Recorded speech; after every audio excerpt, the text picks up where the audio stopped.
நீண்ட ஆயுளோடும் நல்ல சுகத்தோடும் மனம் நிறைந்த மகிழ்ச்சியோடும் எப்பொழுதும் இன்பமாய் இருக்க கடவுளை பிரார்த்திக்கொண்டு தெய்வீக களஞ்சியம் சேனலுக்கு உங்களை அன்போடு வரவேற்கிறேன். ஆன்மீக அன்பர்கள் அனைவருக்கும் என் பணிவான வணக்கத்தை சொல்லிக்கொண்டு இந்த பதிவினை தொடங்கலாம் வாங்க. நம்ம சேனல் இப்போ தான் ஃபஸ்ட் டைம் பார்க்குறீங்கன்னா ப்ளீஸ் சப்ஸ்கிரைப் பண்ணிக்கோங்க. நான் போடுற பதிவுகள் உடனுக்குடன் உங்களை வந்து சேரும். அதன் மூலம் நீங்கள் கேட்டு பயன்பெறுவீர்கள். இன்றைக்கி நம்ம எதை பற்றி தெரிஞ்சுக்க போகிறோன்றது பார்த்தீங்கன்னா, மகாலய அமாவாசை என்னைக்கு வருது, நம்ம பூஜை செய்கிறதுனால பலன்கள், அன்னைக்கு என்ன செய்யணும், என்ன செய்யக்கூடாது, இது எல்லாமே முழுசாக தெரிஞ்சுக்கலாம். வாங்க வீடியோக்குள்ளே போகலாம். புரட்டாசி அமாவாசை விரதம் இருந்து முன்னோர்களை வழிபட வேண்டிய மிக முக்கியமான நாள் என்பது அனைவருக்கும் தெரியும். மற்ற அமாவாசை விட புரட்டாசி அமாவாசை சிறப்பு வாய்ந்தது.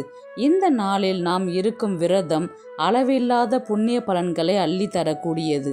முன்னோர்களுக்கு அவர்களின் மறைவிற்கு பிறகு செய்ய வேண்டிய பித்ரு கடன் எனப்படும் தர்ப்பணம் அளித்து விரதம் இருந்து அவர்களிடமிருந்து ஆசி பெறுவதற்கும் வேண்டிய வரங்களை பெறுவதற்கும் மிகவும் ஏற்ற நாள் இந்த புரட்டாசி அமாவாசை. மகாலய அமாவாசை என்பது முன்னோர்களுக்கு நாம் செலுத்த வேண்டிய முக்கியமான காலம். ஒருவர் தன்னுடைய வாழ்நாளில் செய்த பாவங்கள் காரணமாக அவர் இறந்த பிறகு யமலோகத்தில் பலவிதமான துன்பங்களை அனுபவிக்க வேண்டியிருக்கும். இதனால் அவர் பித்ருலோகத்தையும் அடைய முடியாமல் மோட்சலோகத்தையும் அடைய முடியாமல் கஷ்டப்பட வேண்டியிருக்கும். அப்படி யமலோகத்தில் அவர் துன்பப்படாமல் காக்கக்கூடிய விஷயம் அவரது சந்ததியினர் பூலோகத்தில் அளிக்கும் தர்ப்பணம், தானம் ஆகியவைதான். அவரது குடும்பத்தினர் கொடுக்கும் திதியால் அவரது ஆத்மா சாந்தி அடைந்து அவர்களின் கர்ம வினைகள் குறைந்து விடும் என்பது நம்பிக்கை. அமாவாசைகளில் ஒன்று மகாலய அமாவாசை. மகாலய பட்சத்தின் நிறைவாக வரும் 15வது நாள் முதல் 14 நாட்கள் முன்னோர்களை வழிபட முடியாமல் போனாலும் மகாலய அமாவாசை அன்று முன்னோர்களுக்கு தர்ப்பணம் அளித்து வழிபட வேண்டும். அமாவாசை நோக்கி செல்லும் நாட்களை கிருஷ்ணபட்சம் எனவும் பௌர்ணமி நோக்கி நகரும் நாட்களை கிருஷ்ண சுக்ல பட்சம் எனவும் அழைக்கப்படுகின்றது. வருடம் முழுவதும் அமாவாசை விரதம் கடைபிடிக்க முடியாதவர்கள் இந்த 3 அமாவாசைகளில் மட்டும் விரதம் இருந்தால் கூட வருடம் முழுவதும் அமாவாசை விரதத்தை கடைபிடித்த பலனை பெற்றுவிடலாம் என சொல்லப்படுகின்றது.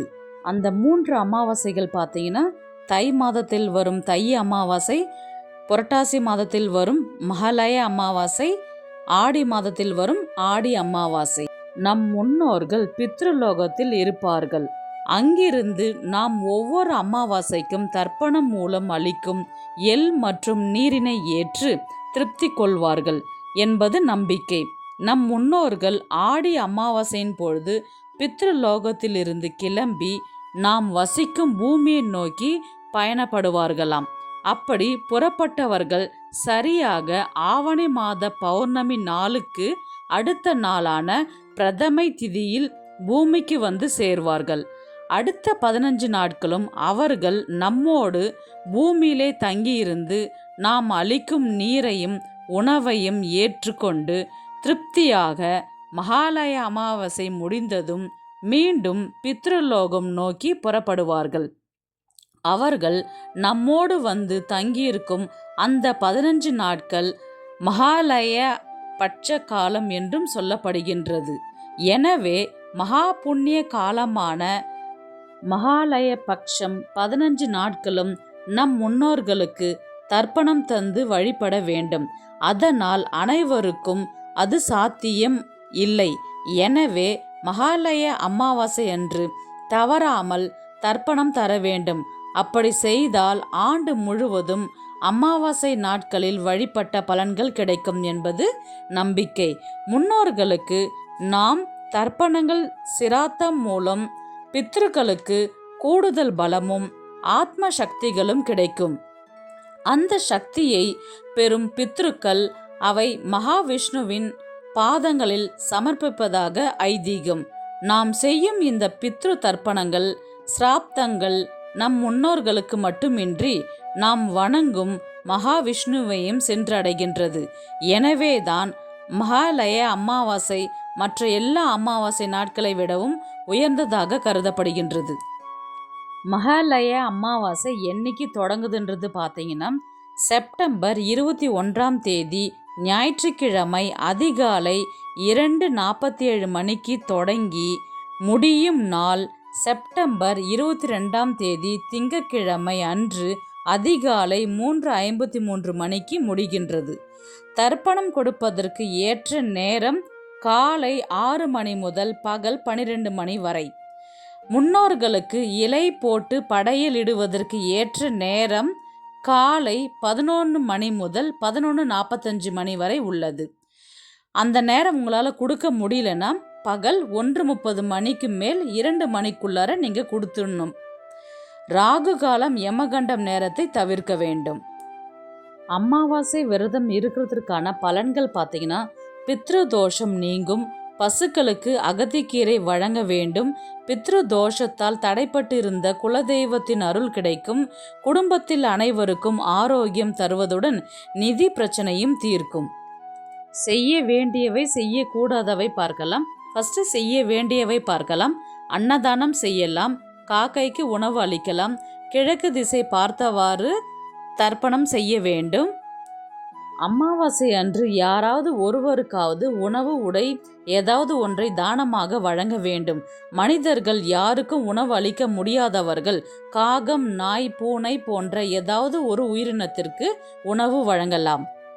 மாலை 6 மணிக்கு மேல் வீட்டில் உள்ள முன்னோர்களின் படத்திற்கு முன்பு தனியாக ஒரு மண் அகல் விளக்கில் தீபம் ஏற்ற வேண்டும். பூஜையின் பொழுது சுவாமிக்கு விளக்கு ஏற்றியிருந்தாலும் முன்னோர்களுக்கு என தனியாக விளக்கு ஏற்ற வேண்டும். இது அவர்கள் மோட்சத்திற்கு செல்வதற்கு வழிகாட்டும். சுமங்கலியாக வாழ்ந்து இறந்தவர்களுக்கு புடவை போன்ற மங்கள பொருட்கள் வைத்து படைத்து அந்த பொருட்களை மற்றவர்களுக்கு தானமாக கொடுக்கலாம். இதனால் யாரோ ஒருவருடைய வடிவத்தில் அவர்களே வந்து பெற்றுக்கொண்டு நமக்கு ஆசி வழங்குவதாக ஐதீகம். ஒரு சிலர் வெளிநாடுகளில் வசிப்பவர்களும் உண்டு.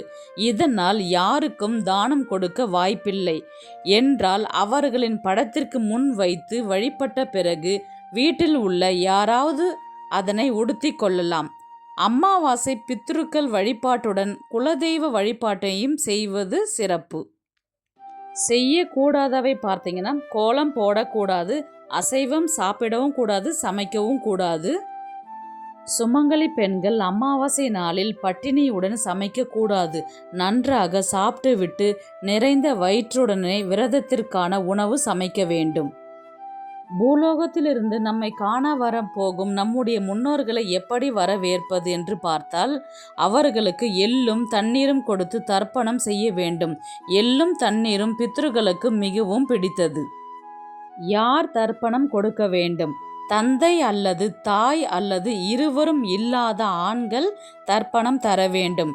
கண்டிப்பான முறையில் எள்ளும் தண்ணீரும் இழைத்து முன்னோர்களை வழிபட வேண்டும்.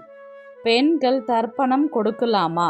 கணவன் இல்லை என்றால் மனைவி தர்ப்பணம் கொடுக்க வேண்டும். சுமங்கலி பெண்கள் தர்ப்பணம் கொடுக்க கூடாது. அதற்கு பதிலாக வீட்டில் வாழை இலை போட்டு அவர்களுக்கு பிடித்த உணவை சமைத்து வைத்து வழிபாடு செய்யலாம்.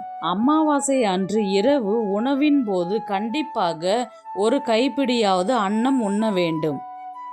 வழிபடும் முறை: அதிகாலை எழுந்து குளித்துவிட்டு நம்முடைய வீட்டை சுத்தம் செய்து வீடுகளில் விளக்கேற்றி நம்மை காண வரும் முன்னோர்களுக்கு எள்ளும் தண்ணீரும் கொடுத்து வரவேற்பதன் மூலம் அவர்கள் மனம் மகிழ்ந்து ஆசி வழங்குவார்கள். தர்ப்பணம் கொடுக்க ராமேஸ்வரம் அல்லது கடல் ஒட்டி இருக்கும் ஆலயங்கள், புனித நதிக்கரைகள் மற்றும் தர்ப்பணம் கொடுக்க சிறந்த ஆலயங்களில் நாம் தர்ப்பணம் கொடுக்கலாம். கடல் ஒட்டிய இடங்களில் தர்ப்பணம் கொடுக்க முடியாவிட்டால் வீட்டில் அந்தணரை அழைத்து தானம் கொடுத்து தர்ப்பணம் கொடுக்கலாம். வீட்டில் எள்ளும் தண்ணீரும் இறைக்கும் முறை: தர்ப்பணம் கொடுப்பவர்கள் தரையில் அமரக்கூடாது. எனவே பூமியில் ஒரு பலகை, அதன் மீது வெள்ளை துணியை விரித்து அதன் மீது அமர்ந்து கொள்ள வேண்டும்.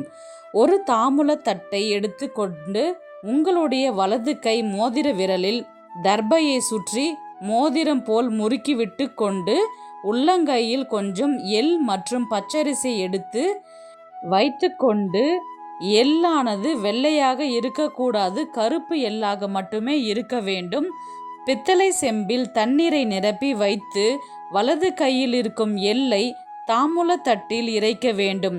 இறைக்கும் எள்ளானது உங்களுடைய வலது கை கட்ட விரல் மற்றும் ஆள்காட்டி விரலுக்கு இடையே வழிந்து செல்லுமாறு சாய்த்து கொண்டு வலது கையால் செம்பில் இருக்கும் தண்ணீரை எடுத்து எள்ளையும் தண்ணீரையும் சேர்த்து இறைக்க வேண்டும். இறைத்து முடித்த பிறகு கையை அதிலே நன்கு கழுவி கொள்ள வேண்டும். ஒரு எள் கூட கைகளில் ஒட்டி இருக்க கூடாது. நீங்கள் யாருக்கு தர்ப்பணம் கொடுக்கின்றீர்களோ அவர்கள் பெயரை சொல்லி கொள்ள வேண்டும். பெயர் தெரியவில்லை என்றால் என்னுடைய முன்னோர்கள் அனைவருக்கும் என்று சொல்லி பின்பு காசி விஸ்வநாதரை வணங்கி கொள்ள வேண்டும். பின்னர் தர்பையை அவிழ்த்து அதிலே போட்டு நீர்நிலைகளில் கரைத்து விட வேண்டும். வீட்டு அருகில் நீர்நிலைகள் இல்லாதவர்கள் கால்படாத இடத்தில் ஊற்றிவிடலாம்.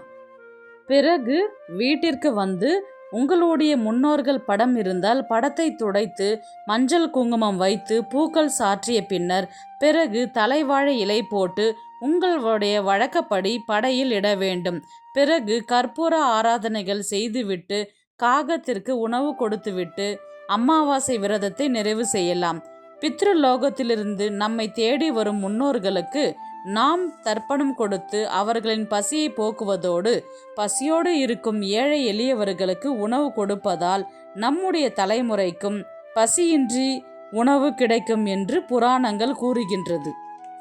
ஏழைகள் இல்லாதோர் இயலாதோருக்கு அன்னதானம் வஸ்திர தானம் செய்து நாம் செய்த பாவங்கள் கர்ம வினைகள் அனைத்தும் போக்கி வாழ்வில் புண்ணியத்தை சேர்க்கும் என்பது நம்பிக்கை. அன்னதானம் மற்றும் பசுவிற்கு அகத்திக்கீரை வாழைப்பழமும் தானமாக கொடுக்க வேண்டும். மாலையில் உங்கள் வீட்டு அருகில் உள்ள கோவிலுக்கு சென்று நெய் தீபங்கள் ஏற்றி இறைவனை வழிபாடு செய்துவிட்டு வர வேண்டும். இவ்வாறு செய்வதே முழுமையான அமாவாசை வழிபாடு. அமாவாசை விரதம் யாரெல்லாம் இருக்கலாம்?